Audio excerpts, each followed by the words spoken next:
Hi, I'm Jan Slater, founder of janslater.net.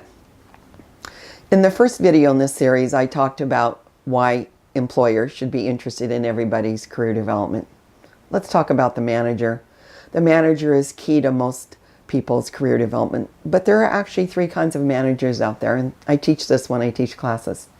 The first kind of manager, probably 20 to 25% of them out there, are really interested in their employees' careers. They're not afraid of good employees leaving them. That is a fear of some managers.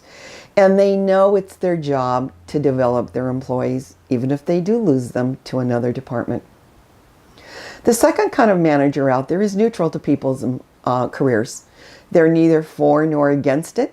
They simply don't talk about it. With some good training, they actually can and will hold career conversations with their employees, but they need to be encouraged to do so.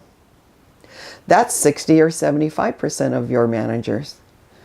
Last, there's a small percentage of managers who are not only not interested in their employees' career development, they are actively not going to let their employees leave if they can help it. I know that sounds kind of shocking to say because they can't stop employees from leaving, but they sure want to try. I understand managers work long and hard building teams, but they need to understand that good employees might leave, and what we want them to do is stay within the organization and not go someplace else. Some of your organizations may have annual reviews where performance is talked about and goals are set. I like the career conversation to be separate from that because employees get all hung up in the number rating if you have it, or the raise or lack of raise they're about to get.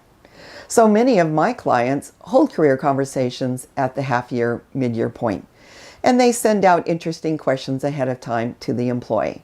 Questions like, what did you really love about what you did this year? What did you achieve?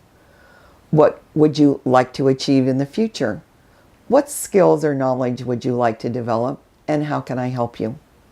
If those questions are sent out ahead of time, then a much richer career conversation can happen between the manager and the employee, separate from any discussion of performance.